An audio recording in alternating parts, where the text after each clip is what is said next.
I would like to take this time to welcome each of you to the June 28th Moose Charter School Board of Directors meeting.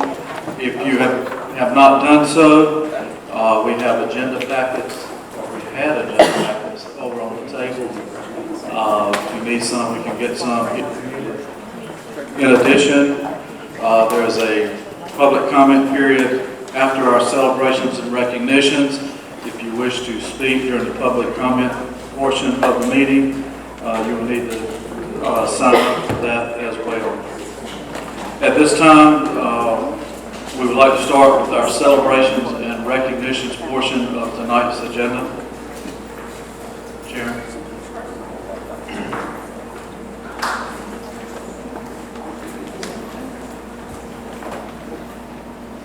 I think the person that we are celebrating is not here yet. I haven't seen her, but that is out.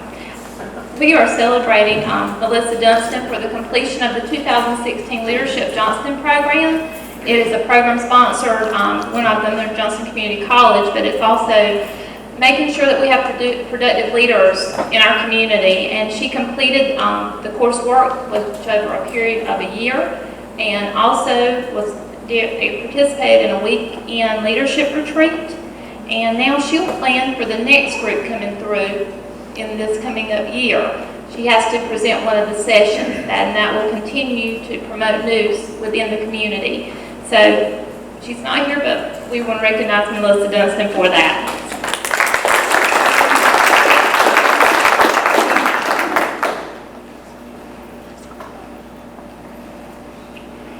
I have an honor tonight, to my knowledge, in the years I've been on the board, this will be our first official resolution by the Board of Directors. We are acknowledging the service and dedication of one of the original founders and board members of Moose Charter School, in Mr. Lee Jackson. We have a board resolution acknowledging his contributions, so if you'll bear with me and allow me to read that out loud for all at this time. Lee, if you would come up, please.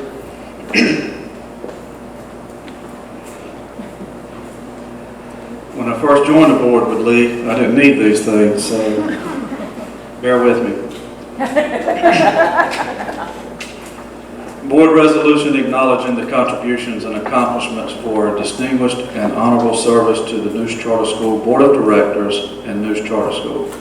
Whereas the Moose Charter School was statutorily created and charged with the responsibility of administrating and enforcing the public charter school provisions of the charter granted by the state of North Carolina for the proper licensing and regulation of charter school education in Johnston County, North Carolina.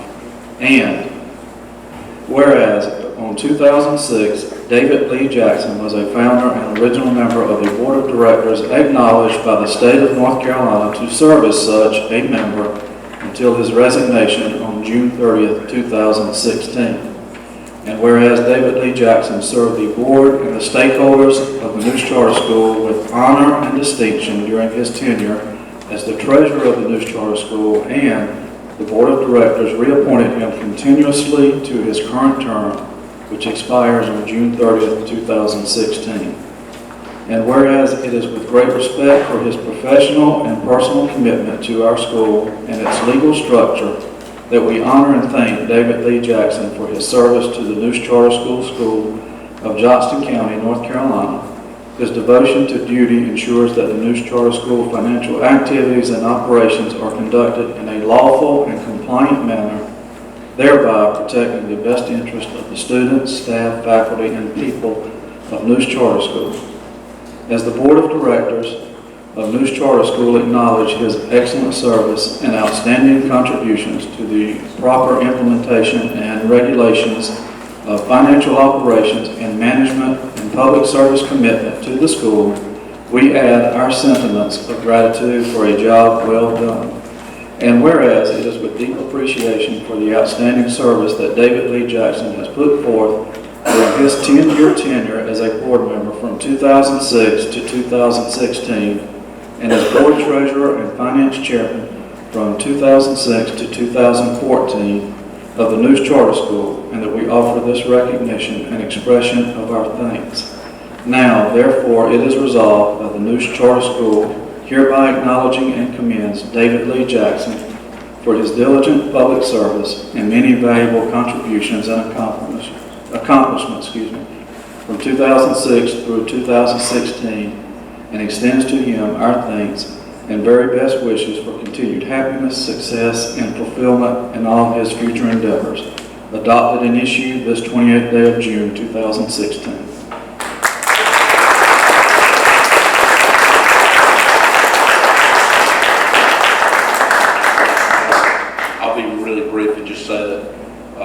I appreciate this recognition, but there are so many people that have done so many things for this school over the course of the last 10 years and will continue to do so. But thank you very much.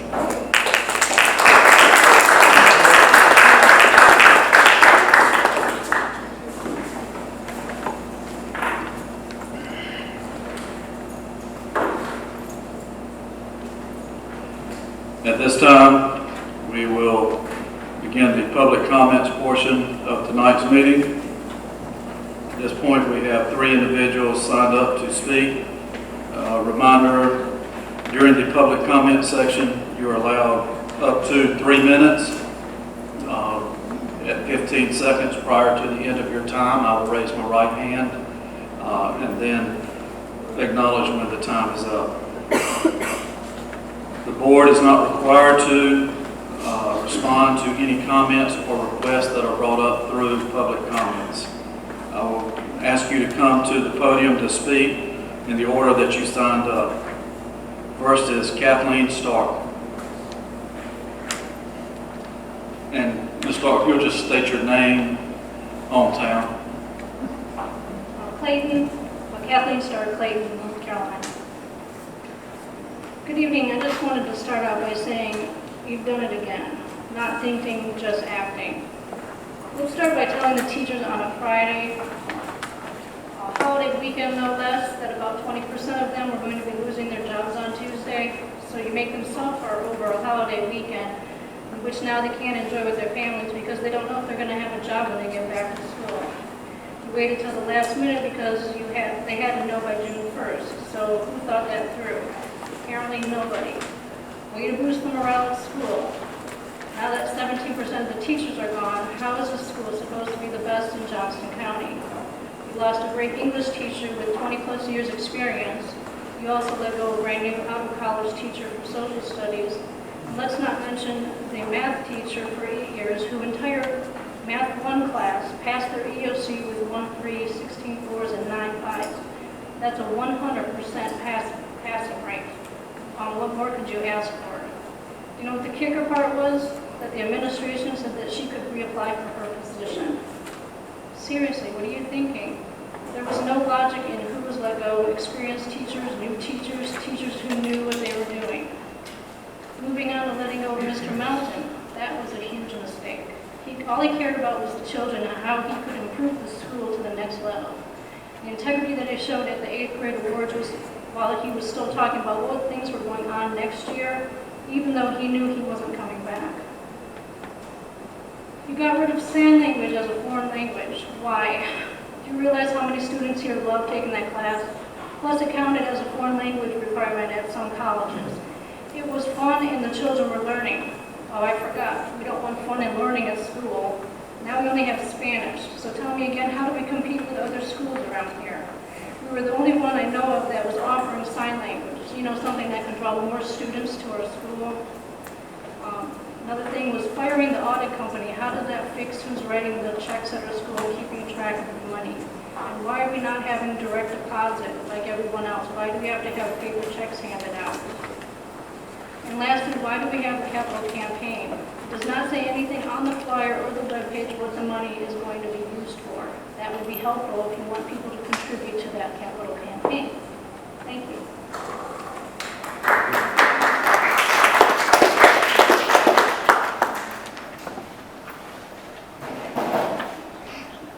Next is Hillary.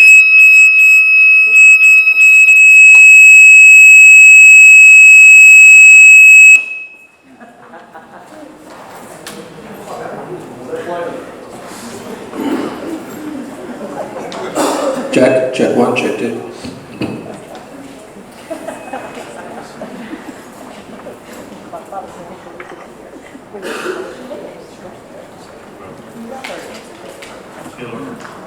Hi, I'm Hillary Lakes from Selma, North Carolina, and I'm speaking as a parent, not the Mr. Club president. I would just like to make a comment of that I'm hoping that this board and the new ED would work together to get out in our community and repair whatever damage has been done, shake hands, and get money into this school. As one who has raised quite a bit of funds for the athletics program here, you can't just sit there and wait for someone to donate. So I'm wondering, and I know you can't answer me, but what have you put in place for that to take place? Thank you.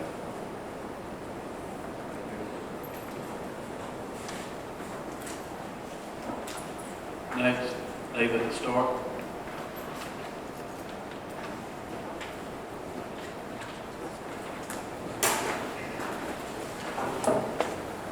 Hello. First thing I just want to bring up was, excuse me? David Stark, Clayton, North Carolina. First thing I just want to bring up was the whole school being put on financial probation. I guess this kind of goes back to Mr. Irby. Why was it first broke through gossip around the school?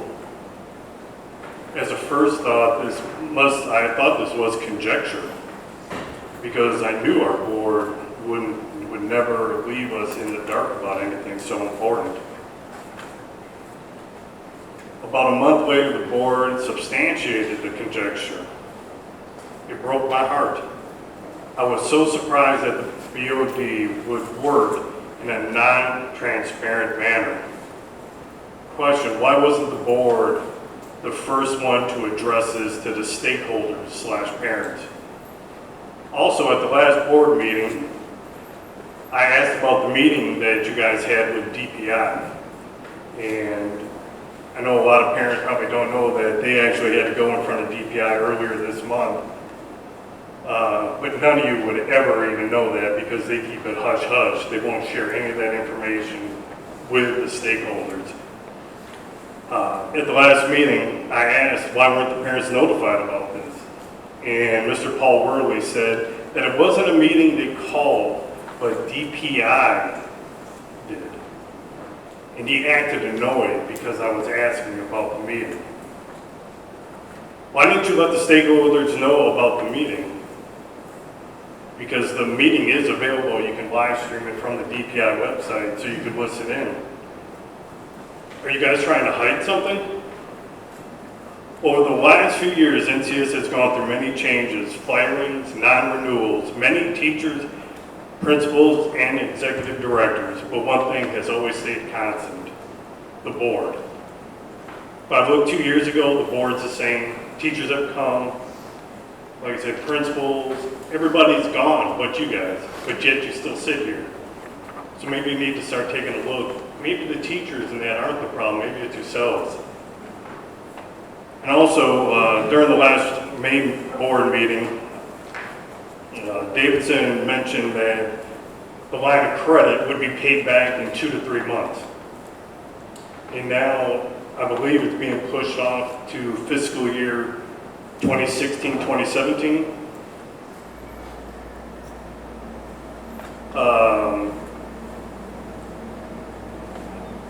Also, the one that really cracked me up the most was in your last one when it came, thank you.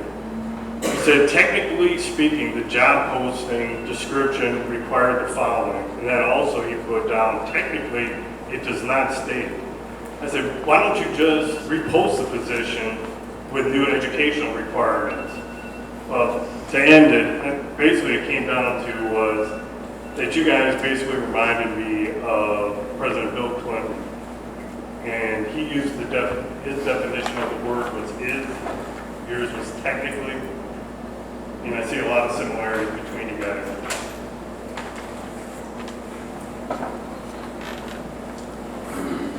Next on the agenda is the approval of minutes. At this time, none, Chair will entertain a motion for approval of the board minutes. This is for the May 24th and the June 14th special call meeting. Do them together or separate? Motion to approve. Second, Johnson. All in favor, let it be known by saying aye. All opposed, like sign. Having heard none, motion carries unanimous. Minutes approved. PTO report. Jerry. Is there a representative from PTO who'd like to speak? Booster Club.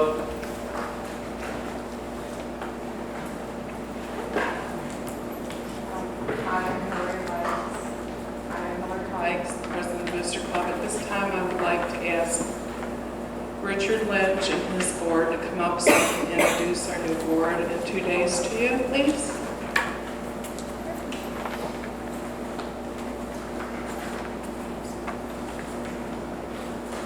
I'm Rich Ranch, Clayton, North Carolina. Got 2 kids to go here.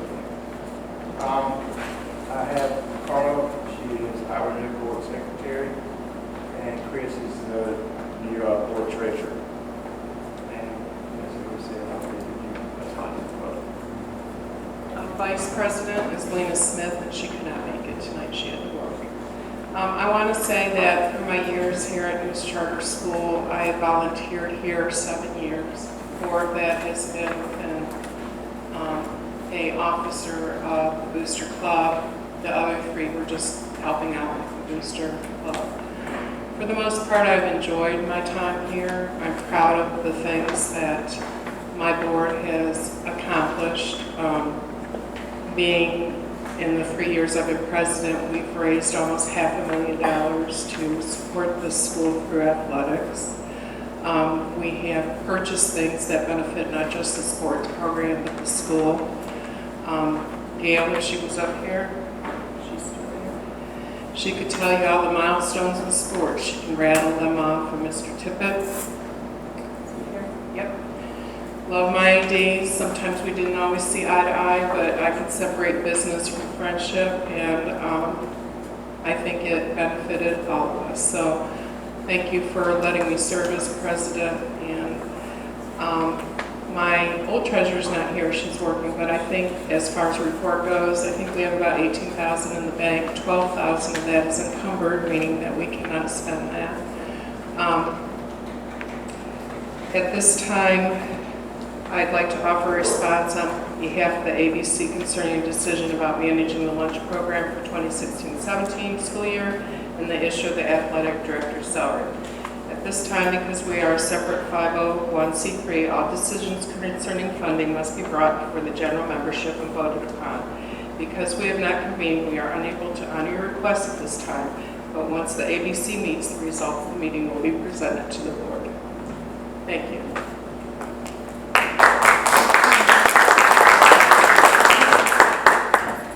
Hillary, thank you for your term with the ABC Board, Booster Club, and congratulations, Richard, and your team for the upcoming year. Looking forward to it. Thank you. Ms. Johnson, school report.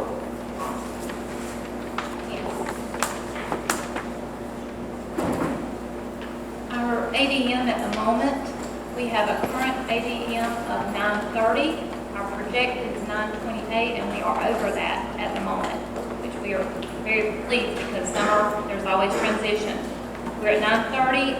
Currently, siblings, we still have 7 siblings that are not in yet. We hope to make room for them, but they're not in yet. There are 346 on the waiting list, and that is the ADM at the moment. As of this afternoon, we waited till the last minute. Angela wanted to make sure it was exact. So, Right down, waiting list. Just the yes. total number for each grade.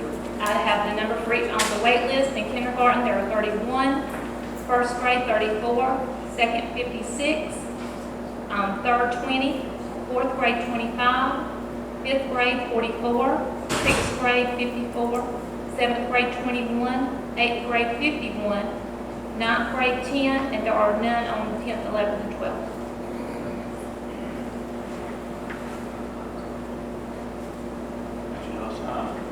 Have you, in reaching out to the parents that have siblings, are they aware of why? Because I know there was some confusion in the beginning.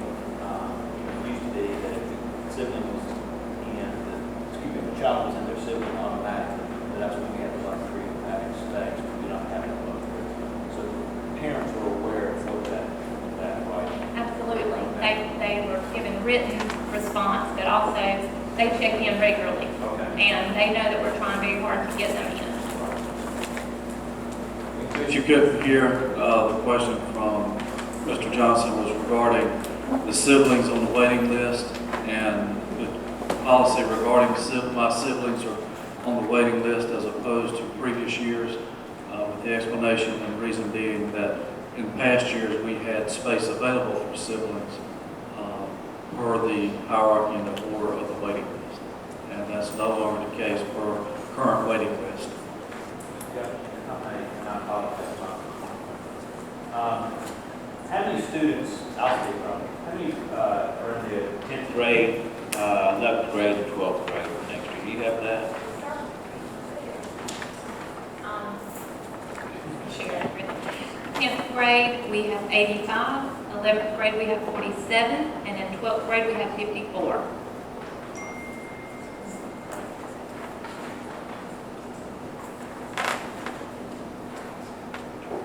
Any other questions from Ms. Johnson?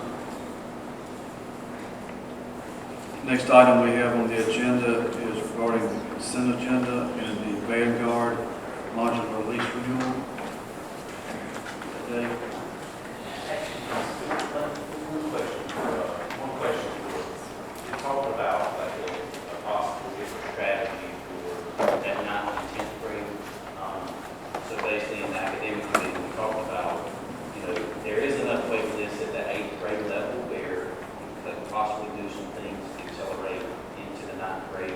It's basically that just adds another class in fact, because our submitted ADM was 924. To put that in perspective, if you're looking at 20 students, around $6,000 to $7,000 for college grad, another $150,000. When do you think we kind of need to make the final call on that to be able to plan for that?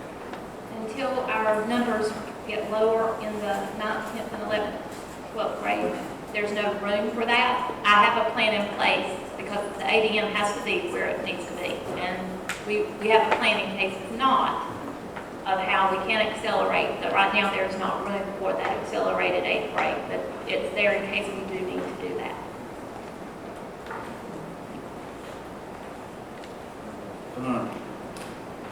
Any others? We'll go to modulars. Dave, you got modulars?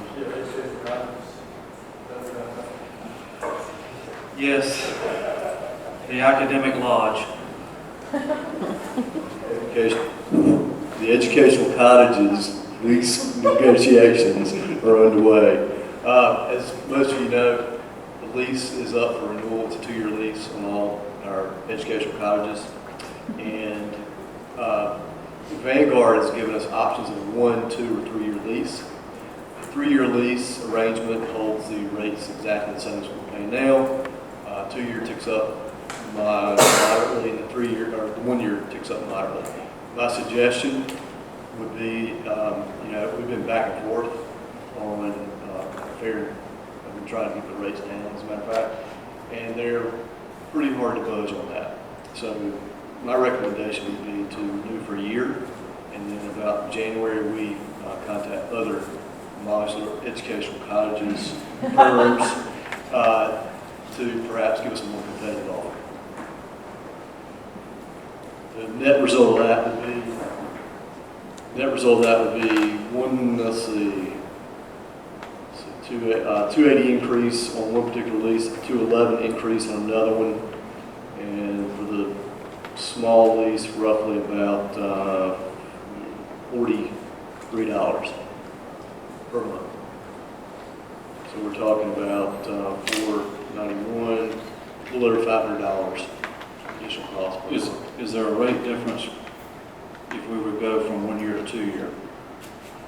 It is, but I think we're better off from a negotiating standpoint than just going into a year. And the reason I ask that is we let them know, say, November, December versus January. We count that as 1 year to keep the rate the same, maybe save a little bit on year 2. Instead of going into a new 1 year, if we let them know within, say, 90 days, 20 days. I think they're pretty hard on the lease. I'd have to check on that time to see that. But more than likely, it's as is. Correct. I would say that we are saving, we budgeted more on insurance than we are actually going to spend next year. So from an insurance perspective, we have the funds to pay the additional lease cost. Can we split those out, or is it, because I know at one time there were several that were running different. I'm assuming everything is in line now, is that correct? Yeah, we can split those out. The back units here, that lease, however, is only, that's the one that's $43 more a month. No, I'm not saying that. I was just saying, yeah, those probably we would want to go year to year, but where some of the bigger ones, that would be more comfortable.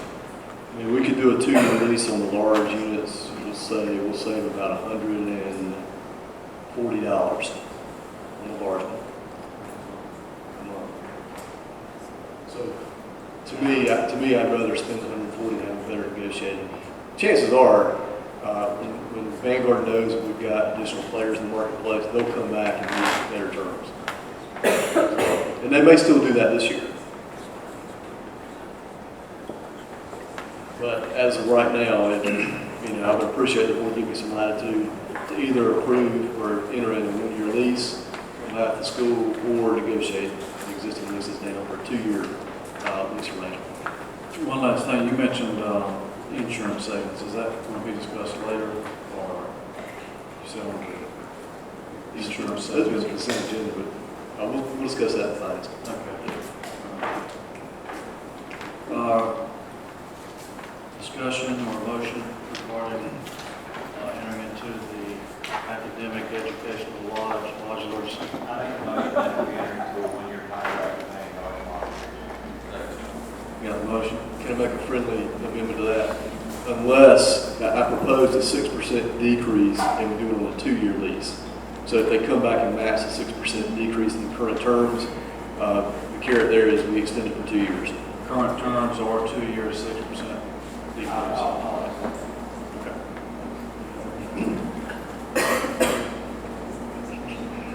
I got a motion. Is there a second? Second. That's right. So Mr. Neville has leeway to negotiate and enter into agreement with the educational lodges, Educational colleges. academic lodges, That works. for a 1-year agreement or 2 years if there's a 6% reduction. Any discussion? All in favor, let it be known by saying aye. All opposed, like sign. And motion carries unanimous. Committee reports. The executive committee. On behalf of the executive committee, we pretty much called for the special meeting June 14th. There's been no action since then to discuss personnel or budget issues. We discussed more in details for a financial meeting. Other than that, no report unless other committee members have something they'd like to add.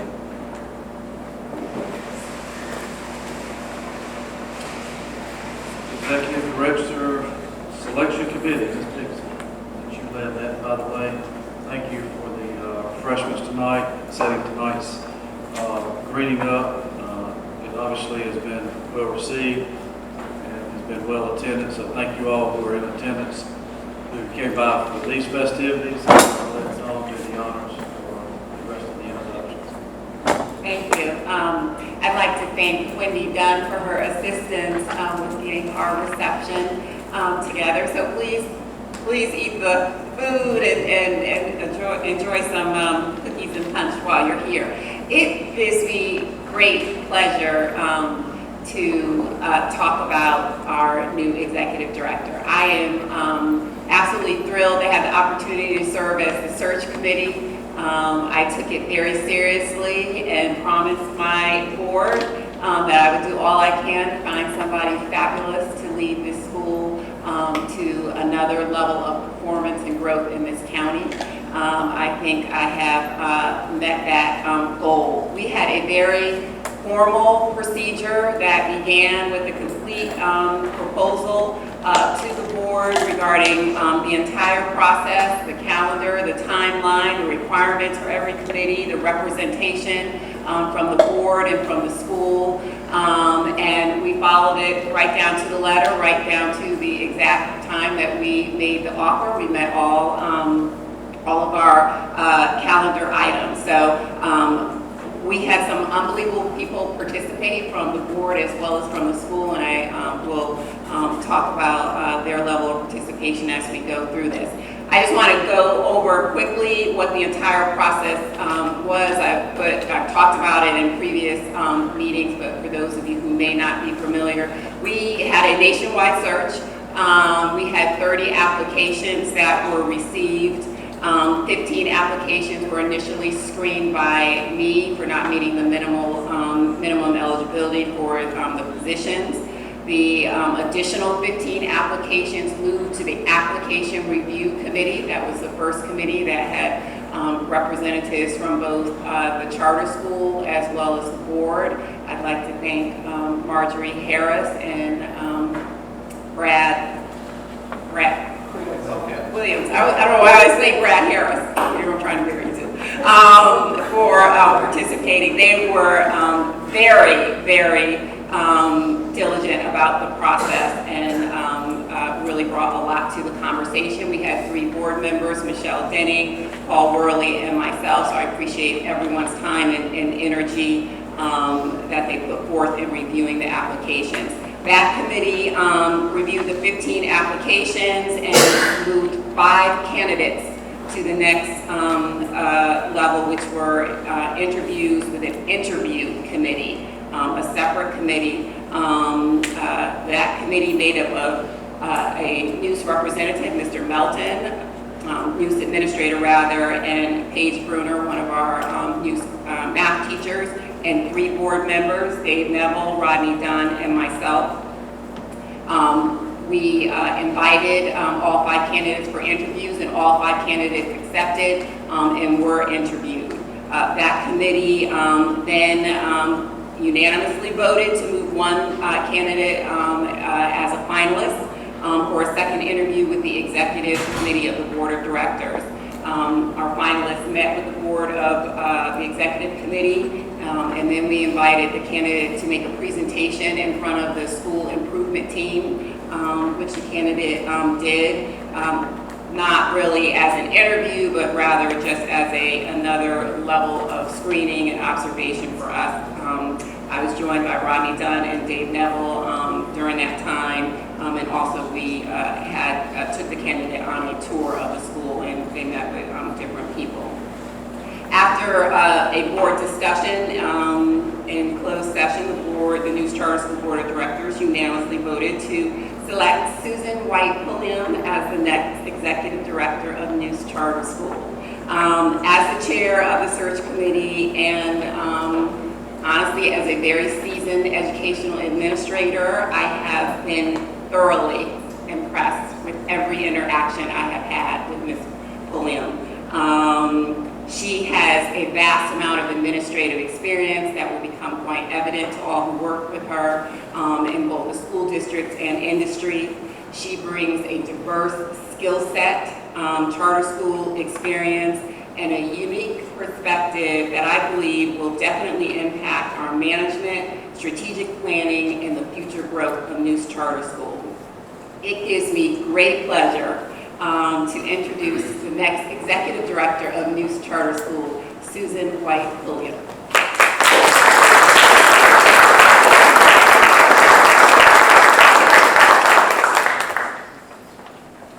I really don't know how I can respond to such an introduction, but thank you so much. It has been an amazing journey to get to this point. I feel like I should look at y'all because I've spent a lot of time with most of you. There's a few but just thank you. This is a wonderful opportunity, not only for me, but for us to develop a team here that will carry us into the next decade. You've had a wonderful tradition over these first 9 years, and I'm very, very excited to see where we go from here. Hearing the comments tonight, I'm very encouraged about the openness that we have here on this campus, and I really hope that that openness continues and that we can dialogue with each other in such honest and frank ways. But I really do want to just commend your entire team and staff for going on this journey with me. It's going to be a wonderful, wonderful academic year, and hopefully it'll lead to many, many more. With that, I'll turn it back over to the board. Thank you so much. Thank you.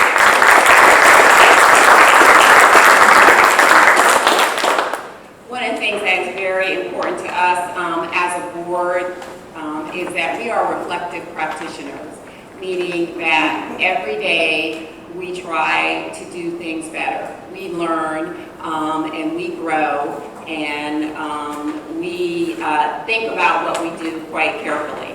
And one of the things that we felt was very important for our new ED is to provide a transition team, is to look at how we set up our executive director in previous years and ensure that we put this new executive director in a better situation to be successful for all of us. So we have created a transition team that will be a go-to committee for Ms. Pulliam to receive information, to ask for information, resources, or contacts to ensure that her transition to news goes as smoothly as possible. I'm on the team, and I will provide board relations information and to Ms. Pulliam. Rodney Dunn has agreed to serve on the team as the finance person.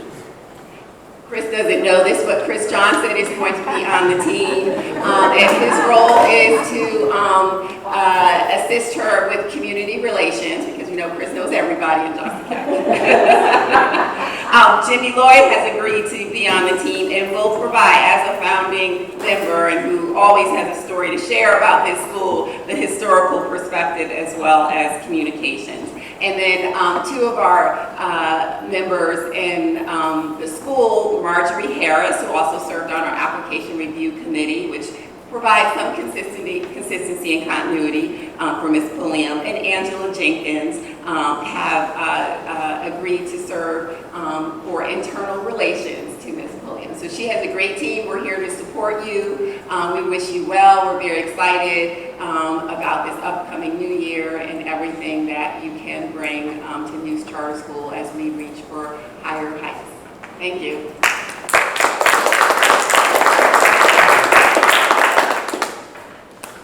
Thank you, Dawn, and all you got to do, Susan, is live up to that every day.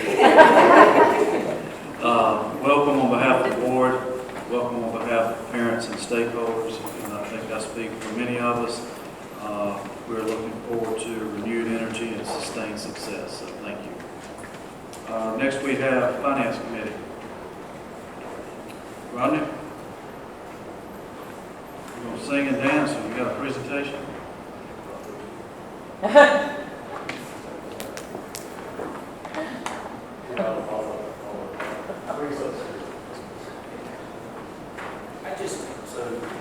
apologize. I was going to give a financial presentation tonight, but due to some medical situation in the family, I couldn't get it done. But I just want to make a couple of general comments for everybody to hear.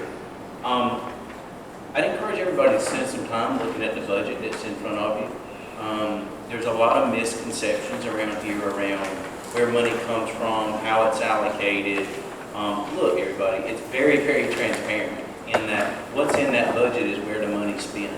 And, you know, some of the things that we learned last year and the year before, the board, if you go back and listen, we were hoping it was recorded, unfortunately it wasn't. The audio streaming with the Charter School Advisory Board. One of the things that DPI and the Charter School Advisory Board instructed us to is that as a governing board, we need to be more in the weeds. I mean, that's what the governing body for charter schools for state and local told us. And one of the areas specifically in finance, and that's what we've been doing for the last 10 months. We've learned a lot, and you know, the reality is if you look at the growth of the school over the last 4 to 5 years, I've done the correlation analysis, You know, we went from like 50% of our gross revenue spent towards salaries and compensation up to 76% of our gross revenue. Put it in perspective, about 6.5 million of your total revenue, we were spending to the clip of about $4.7 million on teachers. So I've heard some, kind of rumblings about people saying the board doesn't want to pay teachers. I can tell you that's false. If it was up to me, we'd give 50% pay raises to all teachers tomorrow. The reality is it's got to be an affordability. You can't run a $6.5 million institution on 24% of your OpEx. It's just simply not possible. So some of the things that we had to do, we looked at a renewed compensation plan. Interesting enough, I've really not heard a lot of complaints about that, as well as we shouldn't, because we don't disclose individual teacher salaries just from a privacy reason. Yes, we know there's public records and all that stuff, but I'll tell you, you go look at it, almost every single person got a raise. So we really looked at, we want to be as competitive as we can, but we have to be within our affordability limits. And that's why you're going to see us put a renewed energy around our capital campaign. Yes, we put an aggressive goal out there to do $150,000 in 30 days. Did we think we would reach it? No, we didn't. We knew that was probably a bit unrealistic, but we wanted to get that ball rolling to Ms. Light's point. And so just spend some time understanding those numbers. And if you've got some questions about it, feel free to come and ask me and Dave and Paul on the finance committee. Because we're on a fixed income, everybody. And when you hear stuff us talking about, charter schools only get 70% of the money, just to put into perspective, last year that was like $400,000. $400,000. That we don't get that's equivalent to what your traditional schools get. So that puts a lot of pressure on us, as a school to operate. So I just think that it's been some time for people that are really passionate about it to go dig into some of those numbers. We put all the audit reports online. Feel free to go dig in. If you're a governmental accounting audit person, I'd be glad to spend some time with you, because that's about giving me a headache for the last couple of months. But so anyway, I'd say inform yourself, get educated, so you understand sometimes the decisions we make are not always decisions we want to make, but sometimes we have to make. Thanks, Rodney. And I'll just reiterate that, we try to be as transparent as possible. It's no secret that we are on financial probation due to events that happened in the 14-15 school year. Now, the Charter School Advisory Board, they have an obligation to the state. So we had to appear before this advisory board, and I'm glad we did, because it gave us a chance to tell our story and tell exactly what was going on, which number one was an accounting issue that we should have been forewarned, and now we do have a new auditor because the auditor should have told us about that. And secondly, as a provision of our USDA grant, for our loan grant, we had to spend $500,000 of our money that we had in the bank. We had to spend that on this new addition, this new building. So when in charter school accounting, you do a cash flow. If you're supposed to get $5 million in, you spend $5,500,000, then as a cash flow, that's going to show a shortfall. And that's exactly what happened. We showed a $474,000 roughly shortfall. Well, those two things, it's a red flag to DPI. We then were placed on financial probation. We appeared before the state advisory board, charter school advisory board. I would like to read as a follow-up to that. This is from dated June 10th, 2016, Public Schools in North Carolina. It's addressed to Dr. J. Law, as she was the acting executive director that sent our explanation in for our action plan. And I'll just read briefly. Accordingly, we accept the corrective action plan as submitted, and resolution of this audit is closed with respect to programs of financial assistance administered by the North Carolina Department of Public Instruction. So this letter dated June 10th from DPI tells us that they're satisfied with our action plan. And as Rodney mentioned, we stepped back a little bit. We heard from the administration, you guys are too micromanaged. You just let us do our jobs and all, which was, we did. We did. But now I will tell everyone here in this audience, and this board knows this as well, the Finance Committee will micromanage, and Susan knows this as well. We will micromanage the finances at this charter school. This will not happen. This surprise will not happen again. Now, that said, we are running about $100,000 and some deficit for this year. And as Rodney mentioned, we had 76 to 77% of our revenues going to teacher salaries and benefits. That's a big number, folks. You just can't survive on that. I heard mentioned at the last board meeting, I mentioned, and it was approved, that we are undertaking a $200,000 line of credit. That is for this fiscal year, so that we can bridge that gap with cash flow so that we can meet our obligations. We will pay that back in our 2017 budget, and our budget's projected at a $50,000 surplus at the very end, $50,012, I think is what it is. Let's see. $50,012 for fiscal year 2016-2017, and that's with paying back $200,000. So technically, which starts in 3 days. So technically, we will have a surplus of $250,012 projected. So some things have to happen, obviously. Our ADM has to be up. Our budget's based on 925 students, so that's going to be key. It's also based on our new salary arrangement, which is Rodney mentioned. Just about every teacher got a pay raise based on that new salary scale, and that's a good thing. I think for all teachers. I don't hear a lot about that on the web, so that must be a good thing. Anyway, and we also project that our state allotment is going to go up. It's an election year, and typically in election years, politicians like to give money to schools. Who in this audience does not believe education is a political football? It's thrown around all the time. Everybody wants to be the champion of education. So we do anticipate some increase in our allotment. We budget a $150 increase. The governor's initial budget allotted for a $300 increase. So we feel like that's a pretty good estimate. But that needs to happen for this budget to work. And the budget is just what it is. It's an estimate. As we have expenses that come along throughout the year, we may not anticipate those. We can't anticipate every single little thing.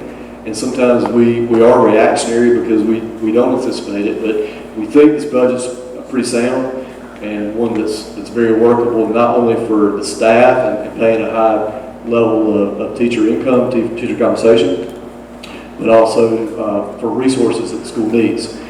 We did budget in there $20,000 of fundraising. We do need to do fundraising, and we didn't. I think we had $8,000 Rodney in fundraising last year, or $6. It was not very much. So we are going to have a more robust effort in the fundraising this year. Susan, that's your first priority. I'm just kidding. It's not. But that's one of the things that we'll look at as a team, and we'll try to figure out the best way to fundraise for the school this year. The Charter School Advisory Board knows that we're running a deficit for the 15-16 school year. So they will not be surprised when we do have our audit come back and it's $100,000 plus, a little over $100,000 short. But again, we've made arrangements, and I'll tell you this honestly, there's not a time in the News Charter School history that I feel better than I do right now about our finances. As Rodney said, Paul, Rodney, and I have been on the Finance Committee. We're on top of it. Melissa's on top of it. Sharon knows about the budget. Everybody's in sync. Susan, you will be brought up to speed. Susan knows a little bit about what's going on already. So we'll have all the stakeholders, pulling in the same direction and know what's going on. So there won't be any surprises next year. So I think that addresses the financial part. I'll talk about insurance. You want to talk about insurance as well? Yeah, you mentioned the savings. I was curious about that. How that did that, or what we're getting at. Yeah, the insurance, on the budget, we budgeted for next year, $52,000, I'll tell you.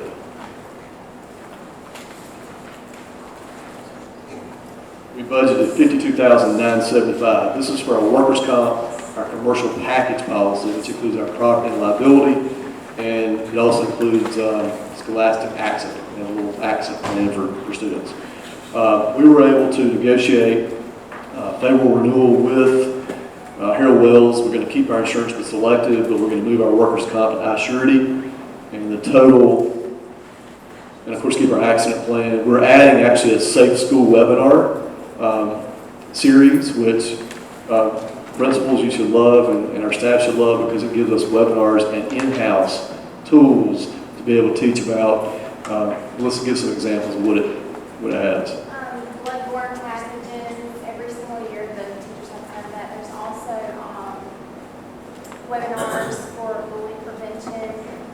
Safe Schools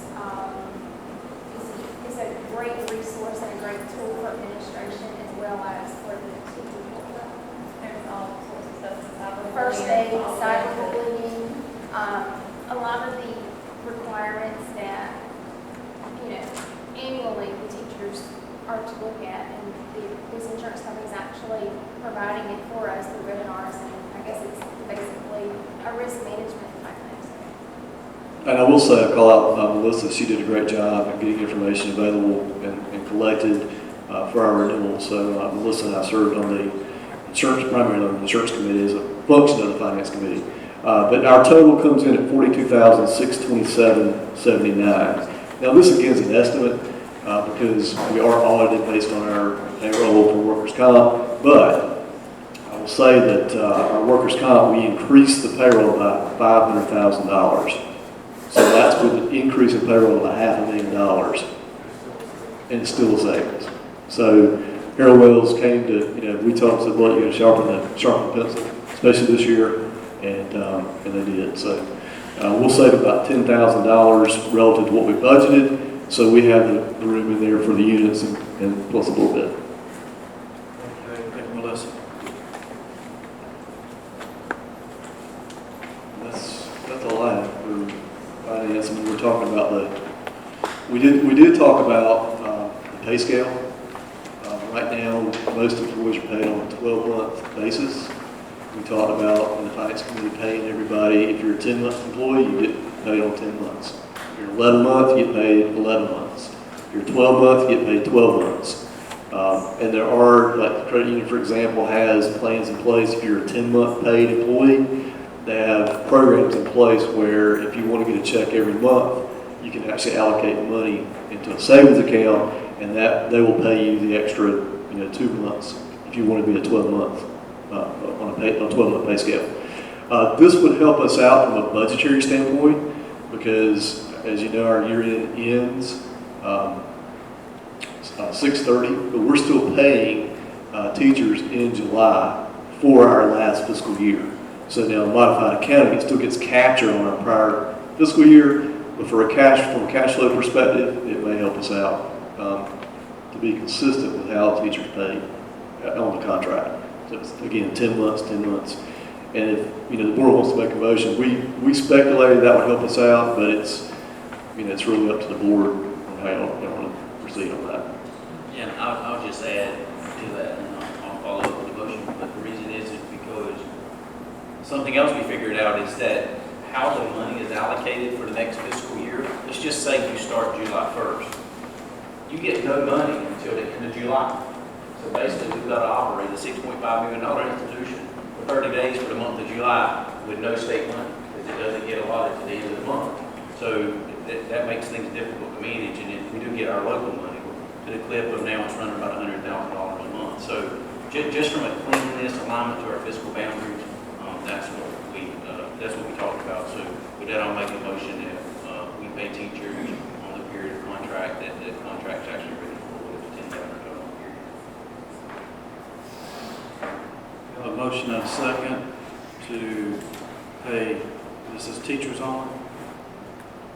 Teachers only? No, it's all in there. Always, whatever the contract is, 12-month contracts paid on Pay 12. all employees per the date and terms of the contract. Right. Have a motion and a second, any other discussion?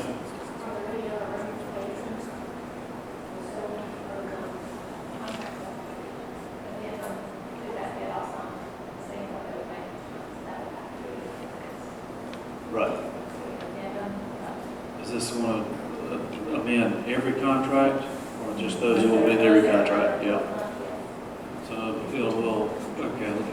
So all 10-month employees will have an amendment stating that they'll be. Yeah, and we thought about this we discussed it from a teacher standpoint, and with the credit union having that service available, that if a teacher is used to having a paycheck every single month, they can set that program up with the credit union. Melissa, you want to add to that? I actually went and visited the credit union and spoke with one customer service representative. It's a free account, and basically, on paper, it would look like the staff member would pay over the course of 2 months. Basically, what they do is they do a salary or a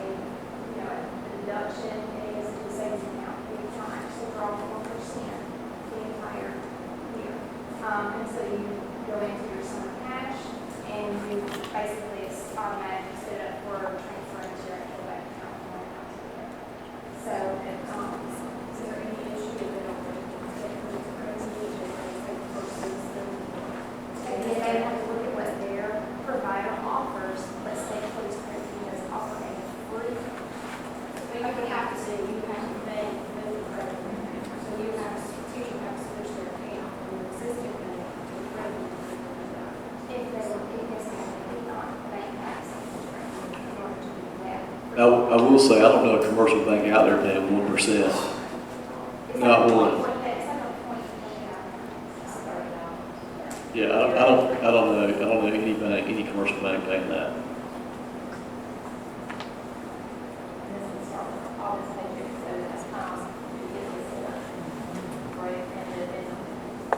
Correct. Any other discussion, questions? How is this going to be communicated to the staff? Are they already aware? No, we just talked about last week at the finance committee meeting. But from a cash flow standpoint, it does help the school quite a bit.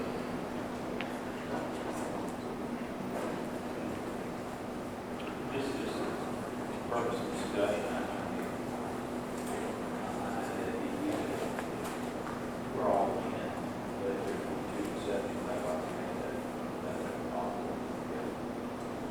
Teacher.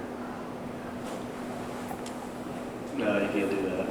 It's either all, it's all in on it. I mean, the reason is, so we had situations where we didn't look when, we went back and looked at all the compensation strategies with Chris, is that, the 10 and 12 month, if when they were getting paid, it just made it really complex to me, believe it or not.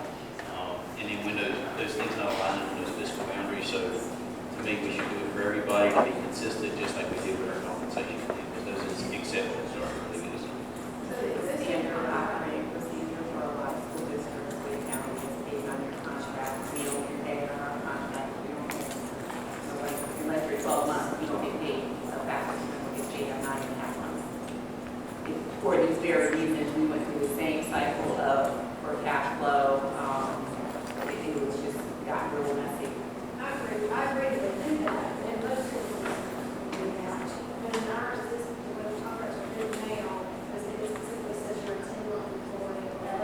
And we get their annual salary and what they will make every pay period, and it's based on 12 month pay, so that will all have to be in the employment contract and every time. And it's really specified in there. I actually paid for it, and paid, it says a pay for it. It's specified as contract, they're not employee, or 2-month employee. I want to prove that. Probably not include that anyway.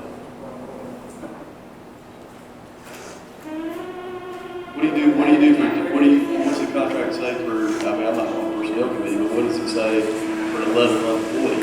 How do you,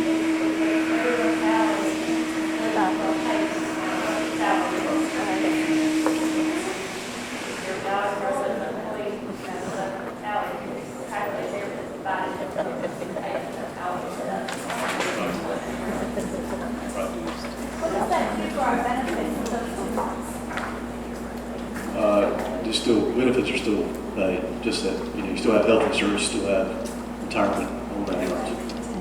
Your retirement's based on your actual annual income. So regardless of when you're paid, your retirement's still the same. Your health insurance doesn't go away. So the only thing that we saw that was different is that employees who were used to that 12-month pay cycle would need to set it up with their financial institution to set it up that way. And yeah, it's a little hairy there, I guess. It's a little more time for a person getting paid, but have we really rolled up our sleeves and really looked at it at a year-end situation last year? We could have made that motion, but we do. I mean, we could. I mean, but it's still a challenge. It's still going to be a challenge. We'll just have to be. We'll be in a cash flow scenario yet again next year. So, I mean, yeah, if you want to put it off a year, that's fine. But I would definitely say by next year we definitely put it. Chair would like to recognize Marjorie Harris. Thank you.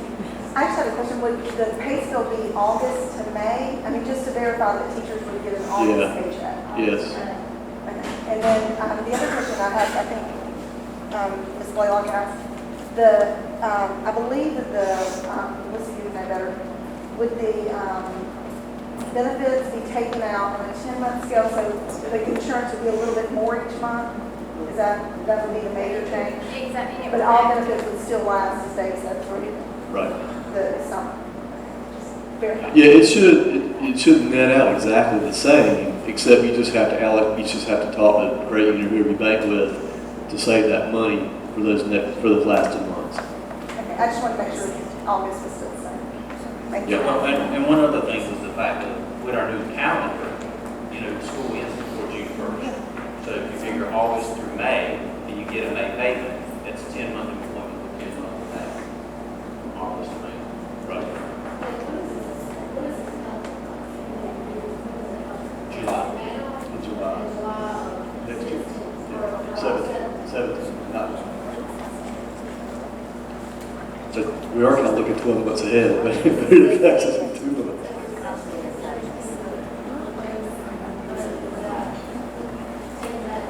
Well, the gross is still the same. Yeah. What gross is still The current contracts, do they have a provision where we have to give so much notice to the change? Like 30 days, 15 days, 2 weeks?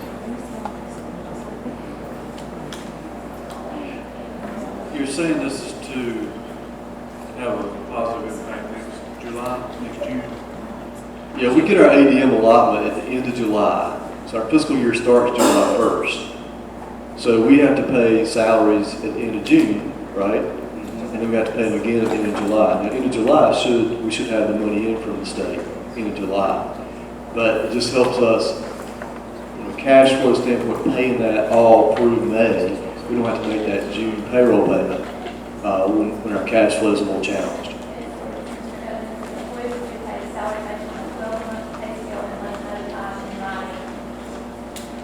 Doesn't give it, okay.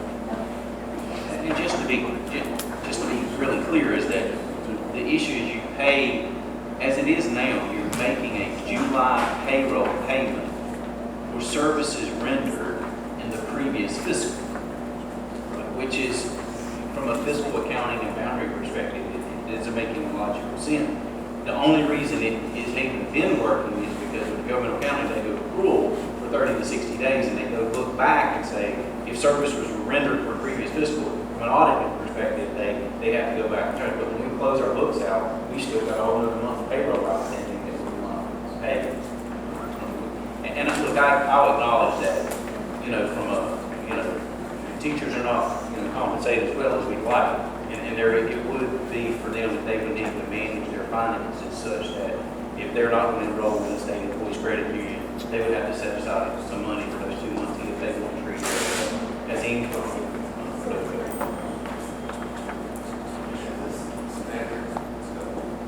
Well, Wake County does it, and so does the community college. And so if there's nothing contracted, whether or not they're 10 months or 12 months, what percentage of the staff does this affect? Most, yeah, probably 90% of staff. Because most of them are on a 10-month teaching contract. I think it's like 65 out of the 80 are. So in this now, when does it affect them? When do they need to plan for? Not until next June and July of 17. But let me finish. I haven't finished yet. The August check will be a bump up as to what they're paying now. So we'll have to go ahead and set it up now in sometime in July or August, actually, for that matter, because it's the end of August. They have 2 months to set it up where they'll actually allocate money from their August check into that savings account. So could we possibly think, and so all hires go on this new schedule? Transition year? Yeah, all new people, because they haven't signed contracts, have they? Yeah. So all those new people. New hires from July 1 forward. Yes, so you say July 1 new hires will be on the new schedule, payment schedule, and then the rest will start. Next year. I'm okay with that. Yeah. Yeah. But, and from an announcement standpoint, obviously, it's out in the open, so, that gives everybody a year to plan. And it'll I'm be great in with that. our Okay with that. contract next year. Yeah, absolutely. I'm good with that. Feel free to amend it. Pardon? Go ahead and amend it. You got a minute. We're still discussing. Friendly amendment. amendment. It's Rodney's motion. Rodney's motion that we do a step process and it's effective July 1. All new hires will be on the new payment schedule.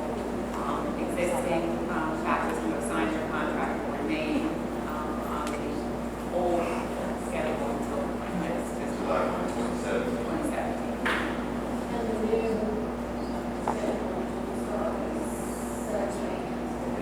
2017. Yes.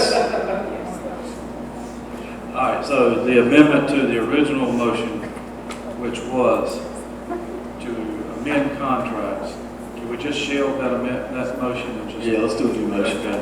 So the new motion is that effective July 1 hires will be on the, what do you call it, 12-month payment schedule? 12-month? 10-month. 10-month. On the 10-month. Well, per contract. If it's a 10-month employee, it's a 10-month pay scale. So if it's a 12-month employee, They're like 12-month. they're 12-month, right? But effective with all new hires signed July 1 and after, Sound good to me? will begin the new pay date structure. And all employees will be effective on the new pay date structure of July 1, 2017. And employment agreements will reflect it next year, which is understood.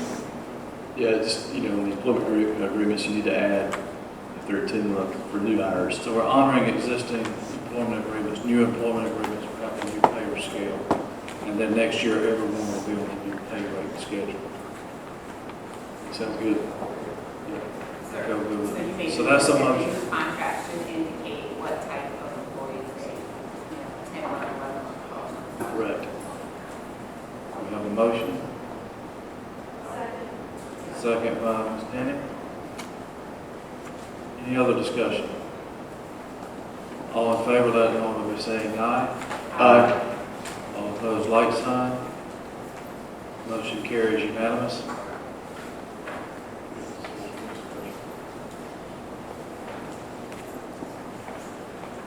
And the other thing is the cash flow. I think was the last item agenda, and I've already covered that. Personnel has no report for open session. Audit, no report for academic subcommittee. Resource development,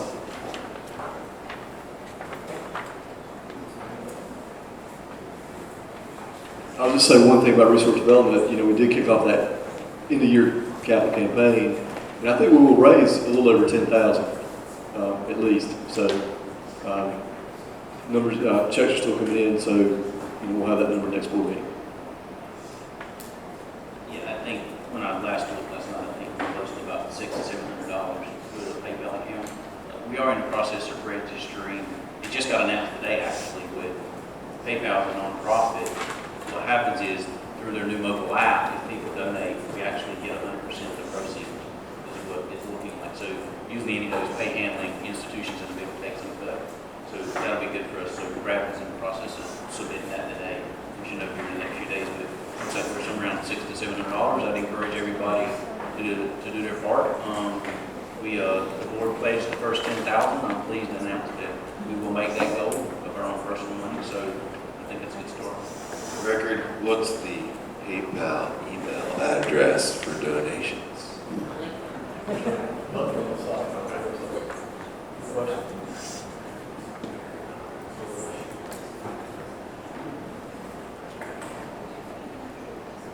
board development, We need to select our July, we'll decide if we're going to treat in July. And we would like to do that.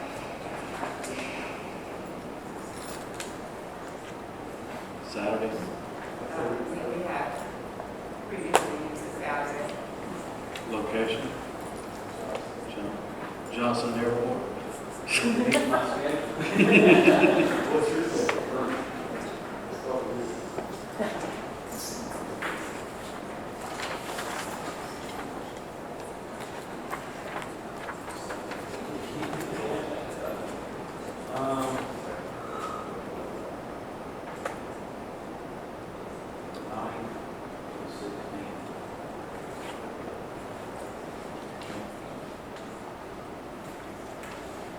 We just had policies on the poll. 9th, how's the 9th? We just had policies on the poll this week. So, Consider July 9th. Got one side of the room that has nodded yes to that. Can we do the whole on those 2 days?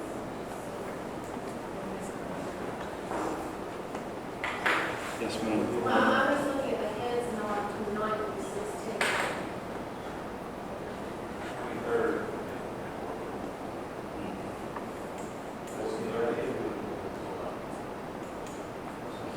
We'll follow up with communication regarding 9th or the 16th, depending upon facility availability, board availability.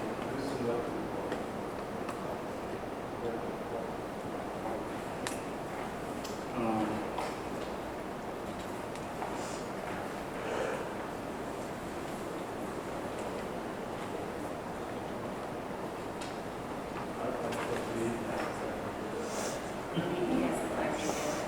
And all food.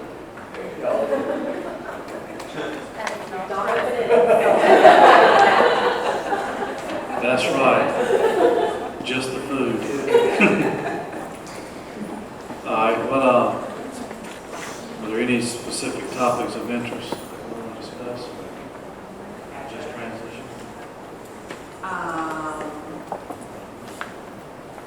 You can send agenda items to me if you're interested. We're going to talk about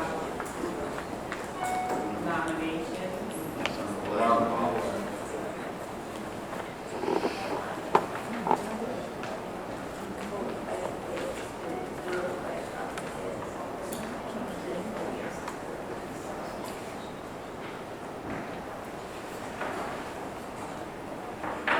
And just any other agenda items pursuant to executive committee, Don, Paul, Jimmy, or myself, and we'll put a retreat agenda together. Along with Susan and Sharon.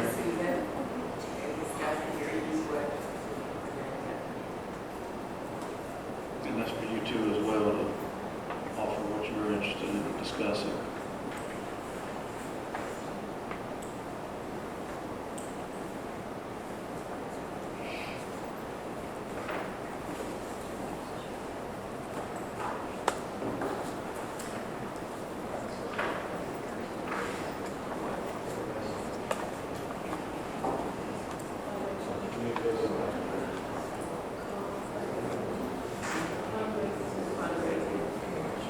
Okay, we'll get those items, get them to us as quickly as possible so we can get them up and make the proper announcements and notices.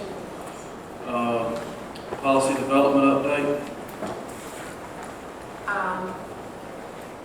Michelle is going to be working on one policy. One of the major things, and we can have this for the retreat, is with Susan, is to start to really craft this complete compensation plan. Some things have already been put into place, schedules, agreements, but we need to start crafting formal policies that support all of these procedures in conjunction with Susan. Creation of this total compensation plan. Benefits, all the things that we talk about, but we need to put more formally in a plan. That's the big item for 2016-17.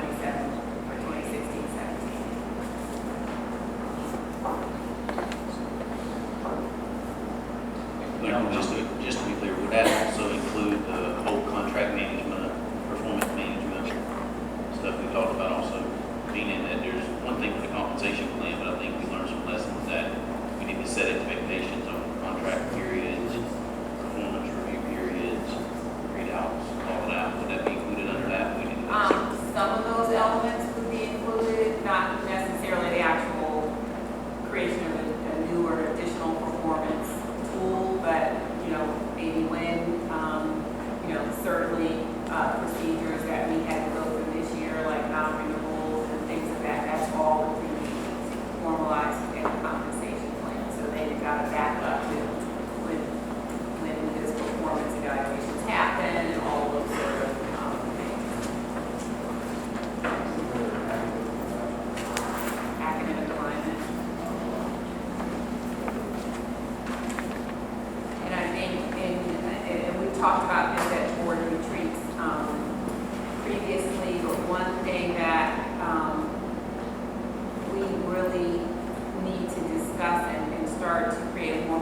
plan is around enrollment management.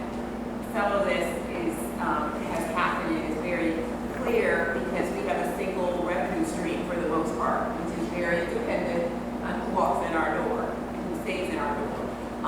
And that's fine, and that, literally has produced a lot for this campus. However, being able to forecast and manage your enrollment, and not just what happens every year, is something that I think that we have discussed previously, and that we need to have a deeper dive on how, not that you can control, but you can plan more appropriately when you start looking in the future. The reality, I was talking to some folks today, the newest early college is at Clayton. That's going to convert enrollment. Another charter school is starting in Clayton. That's going to convert enrollment. We're enrollment dependent. So we don't kick up fundraising and start looking at grants or any other things to start having additional revenue streams. All your revenue, for the most part, it has to come with somebody sitting in the seat. And sometimes that's great when we had time to grow, and then, but the landscape has changed, so we need to be responsive to planning to make sure that we're always in a good position.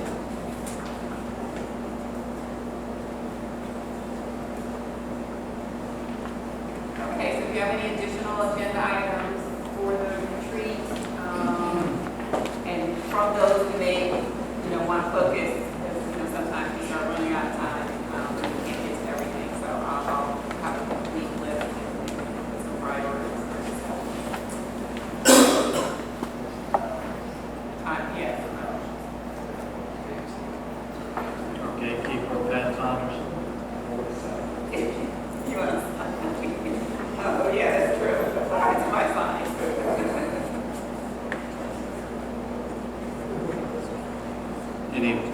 Thank you.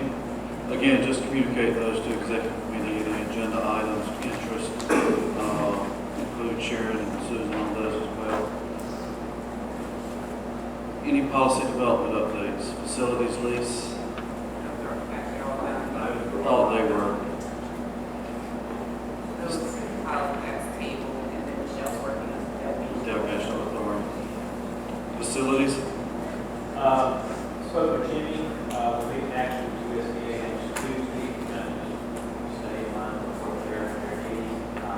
They indicated that the buildings will be ready for school. So that's all that matters. I do know that we need to get with Melissa and Roger together with some as far as security to find out what we need to do there. We've got a line item for that. And then also, I think, fixtures, I apologize, fixtures and furniture and things like that, we're just moving stuff out of the existing modulars to the new facility with, so we've got a budget line up, but I think it's going to be eat up with, he did, yeah, last, again, we learned a lot when we did this building, right? The FFE line item, the FFE budget they had, it did not include any of your, like your furniture and your security and your, any of your networking stuff. So Jimmy said he was going to confirm back with me here. And he said 40 today, but he was away from his desk. But yeah. But the security related information is not in the main. So it will have to come out of that FFE budget. but it's like It'll be ready. So.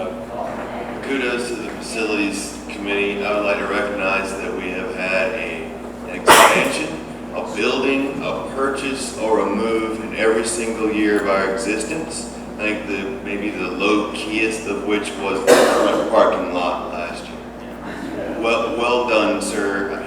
Thank you. Well, thank you. Well, the goal is to be moving dirt every year doing something.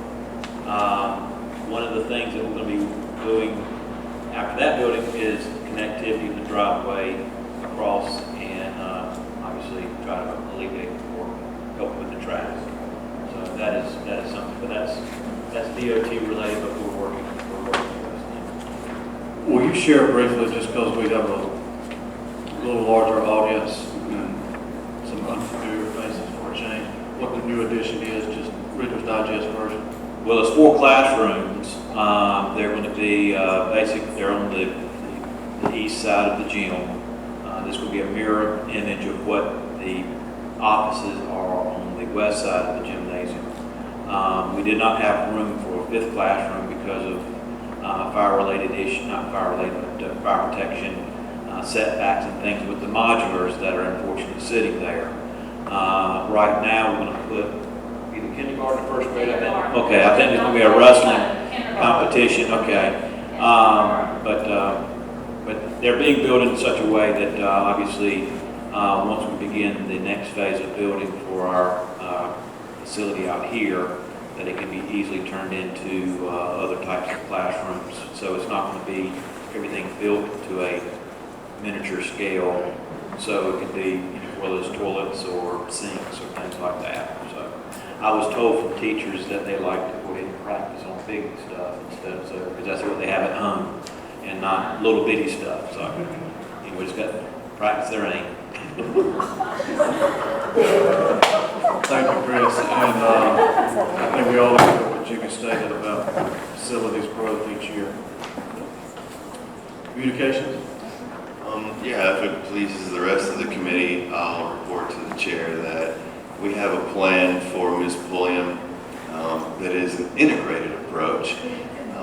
Seeing that members of the communications committee, just Paul, myself, Ms. Jenkins, are all also members of the transition team, we will be fully able to get her up to speed on all the procedures, duties, resources, and concerns that we've developed this year, and then begin to get her input as we sort of put that whole thing together and move forward. Very good, thank you. Coincidentally, I'm sure that you're all those things. Capital campaign?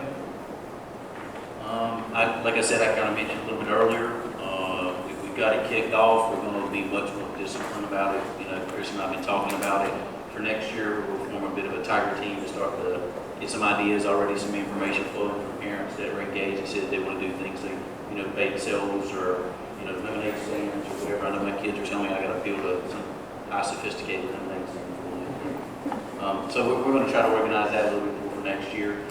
We are talking we got to follow up with the Booster Club and PTO, talking with Sharon, we'll be talking to school about, just looking about allocating some couple weeks there at the beginning of the school just to really focus in when school is settled down, kind of all in, make it a everybody together type thing.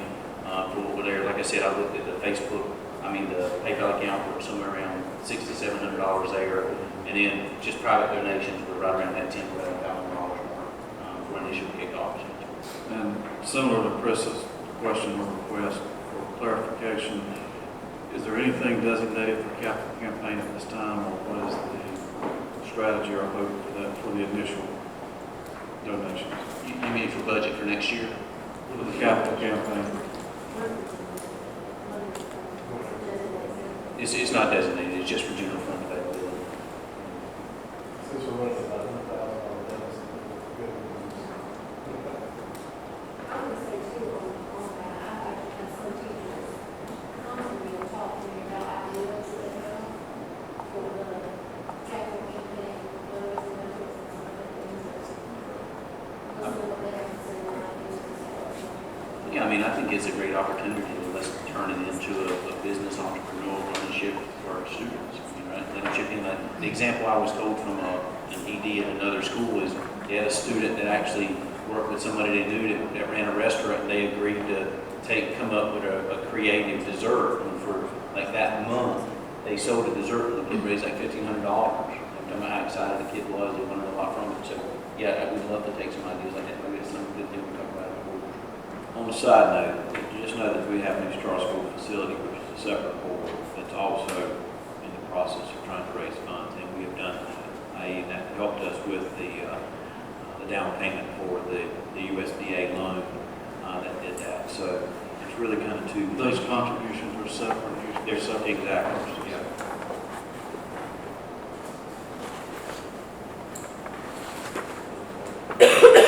Any old business items?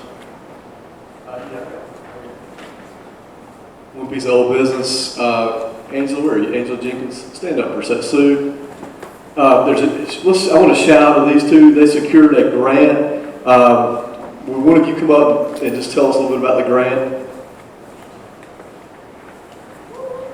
One of 6, I believe, in the state of North Carolina that was awarded. Yes, Mr. Neville. So Angela Jenkins and I were awarded a fellowship with the North Carolina Museum of Art in Raleigh. It's to integrate art. They chose 6 teams out of the entire state, and Angela looked it up.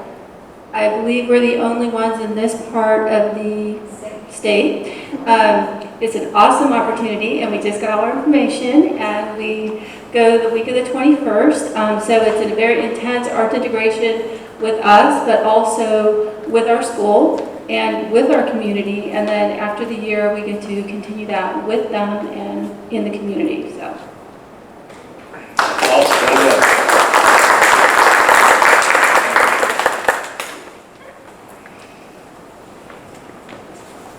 Any other business?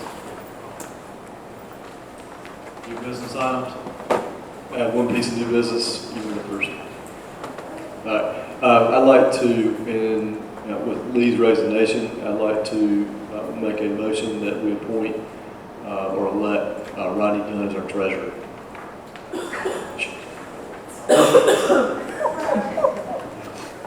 I know he stepped down mid-year.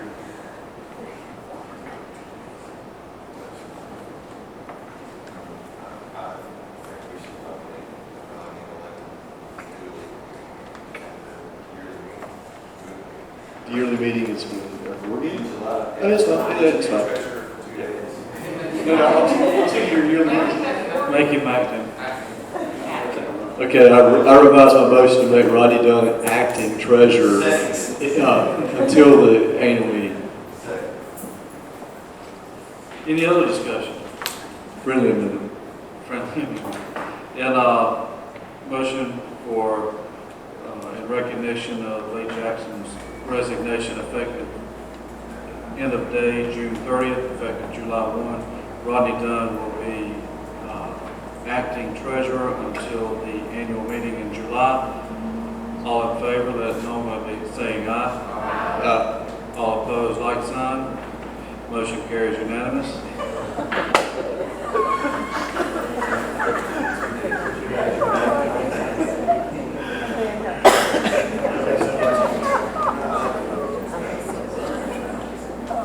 Any other new business?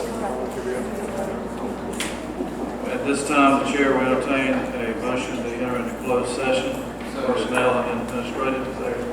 Motion by Mr. Worley, second. Any objection? The board will be entering into closed session, from which we will require to re-enter into open session. Timetable is undetermined at this time. Meeting's adjourned for the moment in closed session. Make a motion, I make a motion that we, accept the grievance committee. no, I make a motion to go back to open session. Oh, second. Sorry. All in favor? Aye. Okay, make a motion to accept the grievance committee recommendation and plan of action. Second. All in favor? Aye. Make a recommendation to accept administration's, hiring proposals. No, No, is that what you're, no, don't do that. Okay. Let Susan Susan, yes. do the approval Oh, of okay, that, right. and she can bring it back to us. Technicality. All right. Motion failed for lack of second. I make, Thank you. motion failed for lack of second. This is inappropriate. Make a motion we adjourn. Second.